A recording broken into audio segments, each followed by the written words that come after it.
Salut tout le monde et bienvenue sur Noodle Wargames, j'espère que vous allez bien. Aujourd'hui on se retrouve pour une nouvelle vidéo tuto peinture où je vais vous expliquer comment peindre un mur en pierre. Cette vidéo fait suite à une première vidéo où je vous présentais comment effacer les stries d'impression 3D. Et du coup aujourd'hui on va voir comment peindre ces fameuses impressions 3D de murs en pierre.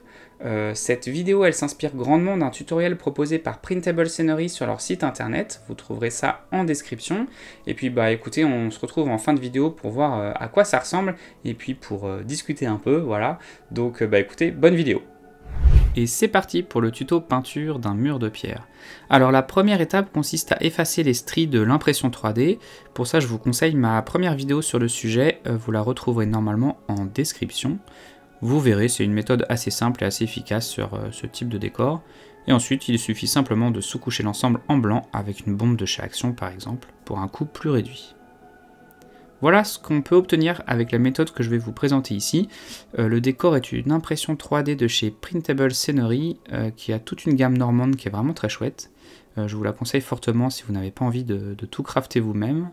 On a là une belle texture de pierre à mettre en valeur, et sur la table de jeu, l'effet est garanti, donc on va voir ça ensemble, comment réaliser de tels murs de pierre. Alors on commence en peignant la base du mur avec de la peinture murale, vous savez mon amour pour ce type de peinture dans les décors. Ici il s'agit de la marque Luxins qui appartient à Leroy Merlin je crois, mais n'importe quel type de peinture murale fera très bien l'affaire. Je dilue pas mal la peinture qui a tendance à être très épaisse, et après un premier passage, j'attends que la peinture sèche et je reproduis l'opération jusqu'à avoir un rendu uniforme sur tous les murs. Voilà à quoi ça ressemble une fois que tout est sec. S'il reste un peu de blanc en transparence, c'est pas très grave. Au contraire, ça va amener du contraste sur les pierres et c'est très bien. La deuxième étape consiste à poser un jus marron foncé sur l'ensemble des murs. Pour ça, j'utilise également de la peinture murale que je dilue énormément jusqu'à avoir une consistance d'eau en fait, et j'applique ça sur la totalité des murs. J'essaye d'être généreux pour que la peinture se dépose bien dans les creux, puisqu'ici l'objectif est de créer des ombres, les ombres de mes pierres en fait. Si le travail sur les stries d'impression a été fait correctement, cette étape ne devrait pas trop révéler les marques d'impression 3D. Si quelques lignes persistent, ce n'est pas très grave, ça se fondra dans la masse avec le reste de la peinture plus tard. Et voilà le rendu une fois sec. J'utilise des teintes plutôt beige pour les murs car je trouve le rendu plus réaliste, mais si vous voulez des murs plus gris, il suffira d'utiliser des teintes plus grises et voilà. La troisième étape consiste à faire un premier brossage à sec sur les pierres. Pour ça, j'utilise la même peinture qui m'a servi pour faire la base de mon mur et je brosse l'ensemble assez généreusement tout en gardant visible le jus précédent dans les creux. Voilà le rendu une fois le brossage terminé. On pourrait s'arrêter là, ce serait suffisant pour la plupart des tables de jeu, mais chez Noodle Wargames, on est un petit peu perfectionniste sur les bords, donc on va aller encore plus loin. La quatrième étape va consister à faire un nouveau brossage à sec, cette fois avec la couleur ivoire. Ici c'est un gros tube d'acrylique de la marque Liquitex qui me sert pour brosser tous mes décors et qui est un peu plus pigmenté que les peintures murales pour ce genre de travaux. Donc c'est plutôt pas mal. Et on obtient déjà un rendu plus réaliste avec cet éclaircissement.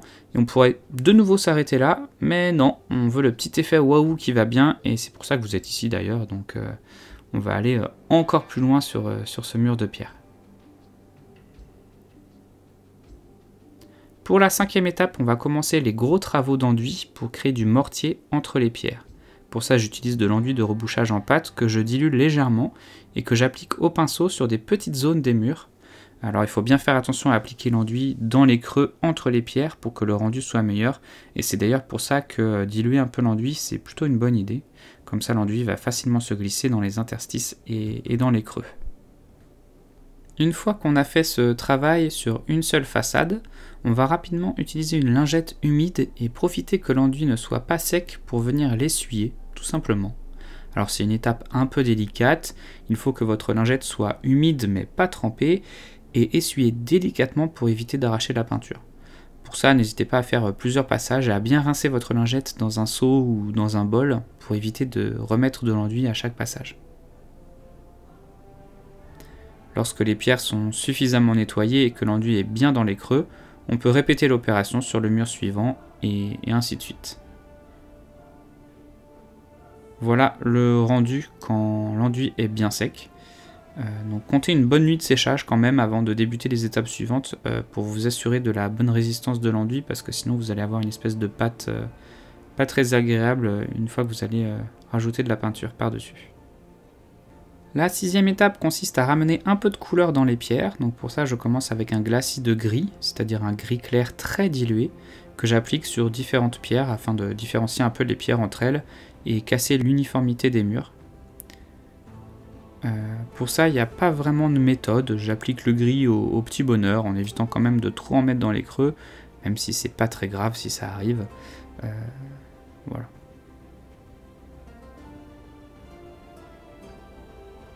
Je fais la même chose avec une couleur ocre, ici du cuir rouge de chez Vallejo. J'essaie d'être un peu plus précis que pour le gris car la couleur va se voir un peu plus, et donc j'y vais avec parcimonie. Je choisis quelques pierres que je peins assez délicatement, toujours dans l'idée de casser la monotonie du mur pour le rendre plus réel. Alors vous voyez que mon pinceau est complètement éclaté, mais c'est parce que c'est un décor, donc je ne vais pas utiliser des pinceaux pour figurines. Donc je prends des vieux pinceaux pour peindre mes décors, donc ça explique la mauvaise tenue de celui-ci. Pour la 7e étape, on va utiliser des shades, ici de la marque Citadel, un shade gris, un shade vert Antonian Camo et un shade marron Agrax. Je vais les poser sur ma palette et je vais les appliquer généreusement sur mon mur. Alors je ne vais pas les appliquer partout, je choisis quelques endroits stratégiques, sous la toiture, sous une fenêtre, là en fait où la mousse a tendance à se créer, dans les endroits les plus sombres ou les plus humides du mur finalement. Lorsque j'applique les shades, je les dilue parfois directement sur le mur avec de l'eau, pour que l'ensemble s'infiltre avec la gravité dans les creux. Je mélange parfois les shades sur le mur directement, en posant une goutte de vert, puis une goutte de marron, et en liant les deux avec une goutte d'eau par exemple. Faut pas hésiter à expérimenter lors de cette étape pour obtenir le rendu qui vous plaît. Faut pas hésiter à mettre des shades également sur l'enduit qui va absorber l'encre et qui va avoir un rendu un peu plus crasseux.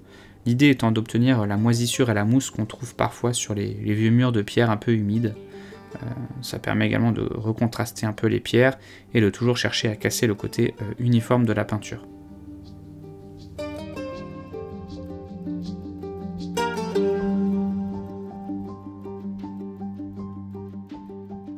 Voilà ce qu'on obtient une fois les shades à peu près secs. Le rendu est plutôt bon, mais je trouve dommage que les pierres qui soutiennent la porte d'entrée ne soient pas mises en valeur. Donc je vais reprendre ma couleur cuir rouge et je vais refaire un glacis sur toutes les pierres qui entourent l'ouverture, en évitant autant que possible de mettre de la peinture dans les creux entre les pierres. Donc je vais être un peu délicat vraiment sur cette étape, et puis voilà.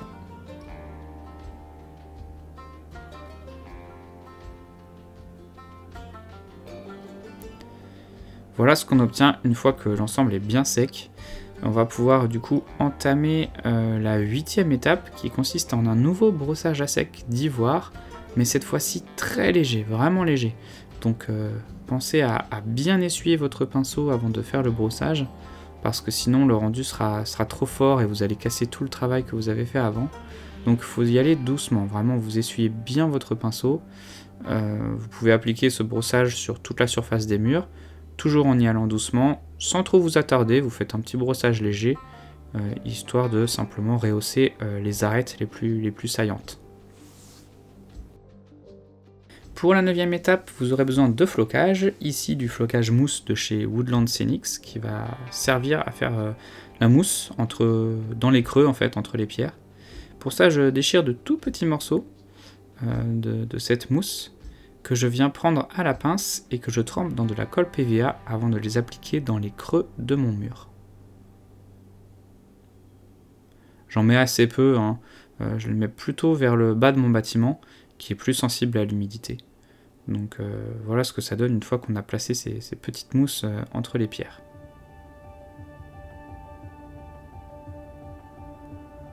Pour terminer la végétation de mon mur, la 10e étape consiste à utiliser du crin de cheval caoutchouté pour simuler des ronces ou n'importe quelle plante grimpante. Vous pouvez utiliser de la fibre de coco aussi, ça marche pareil. Pour ça, j'applique de la colle PVA sur mon mur et je viens presser le crin de cheval dessus. Faut le presser assez fort, donc du coup je le laisse sécher avec un poids pour être sûr de l'emprise de la colle sur toutes les fibres et que ça tienne bien dans le temps. Donc n'hésitez pas à mettre un pot de peinture ou n'importe quoi dessus pour que ça tienne bien en séchant. Une fois la colle sèche, je coupe ce qui dépasse au niveau du sol pour que mon bâtiment puisse bien reposer sur la table de jeu. Et je coupe aussi un peu ce qui dépasse en hauteur pour ne pas que les ronces dépassent de la toiture trop bizarrement, qu'il n'y ait pas une grande tige un peu folle comme ça. Donc voilà.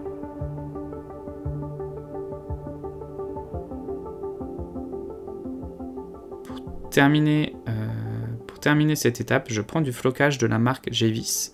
Un flocage liège qui est très fin, qui a une belle couleur verte que j'adore, et qui est légèrement collé pour former des sortes de grappes qui se déchirent si on les frotte, mais qui rendent vraiment très bien. Donc pour ça, eh bien, simplement je vais appliquer au pinceau de la colle PVA à certains endroits de mon crin de cheval. Alors je suis assez généreux pour que le flocage ait une bonne emprise sur des grosses gouttes de colle.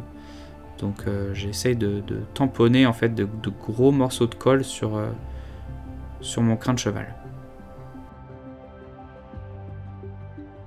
Ensuite, eh bien, je saupoudre le tout avec le flocage. Donc voilà, j'en mets aux endroits où j'ai mis de la colle finalement. J'essaie de recouvrir vraiment l'ensemble. Et puis je tapote pour que le flocage s'imprègne bien dans la colle. Et voilà le rendu une fois débarrassé du surplus de flocage. Et voilà le travail, mon mur est terminé. J'ai ajouté tout de même une pulvérisation de PVA dilué sur le flocage pour être sûr qu'il tienne bien dans le temps. Et il me reste à faire la toiture dans mon coin pour vous montrer le résultat final. Et voilà, je vous ai présenté une méthode pour peindre la pierre de manière réaliste. Donc encore une fois, un grand merci à Printable Scenery pour leur tuto sur leur site internet. Et puis il existe sûrement plein d'autres méthodes pour peindre la pierre. N'hésitez pas à mettre vos propres teintes, à changer, à faire des variations dans les couleurs, dans les textures, pourquoi pas. Il y a plein de choses à expérimenter. Moi, c'est une méthode qui me plaît bien et des couleurs qui me plaisent bien, mais chacun fait comme il veut finalement. Et puis, comme d'habitude, si la vidéo vous a plu, n'hésitez pas à la liker, à la partager et à la commenter. C'est un peu dur sur YouTube de se faire entendre et de se faire voir en ce moment. Donc, bombardez les likes, allez-y, faites-vous plaisir, histoire que ces vidéos ne soient pas inutiles et puis qu'elles puissent trouver leur public. Et puis, comme d'habitude, vous retrouvez aussi Pillage dans la boutique en ligne de Pillage pour ceux qui n'auraient pas encore acheté le livre ou qui voudraient se renseigner sur la règle de jeu. C'est une règle de jeu pour le haut Moyen-Âge, pour ceux qui ne me suivent pas sur les réseaux depuis très longtemps. Et du coup, c'est une petite règle d'escarmouche qui permet de se fight assez rapidement et d'avoir des scénarios très narratifs. Donc voilà, d'ailleurs j'espère pouvoir faire des vidéos prochainement un peu plus qualitatives au niveau rapport de bataille et puis aussi des rapports de bataille en live sur Twitch puisque j'ai une chaîne Twitch que j'alimente assez peu mais j'en ai une quand même. N'hésitez pas à me suivre là-bas parce que j'espère faire des rapports de bataille en live avec la communauté. Donc si jamais vous êtes sur Discord et que vous aimeriez jouer à Pillage à distance, en fait je suis une sorte de MJ qui est devant la table de jeu et puis vous me dites les actions que vous voulez faire et je les effectue sur la table de jeu. Et puis j'ai acheté pas mal de caméras et tout ça pour faire de belles parties. Il manque plus qu'une connexion internet un peu plus stable et puis on sera bon. Donc voilà, ça c'est les projets à un peu plus long terme. Et écoutez, d'ici là, prenez soin de vous, prenez soin de vos proches et puis on se dit à une prochaine.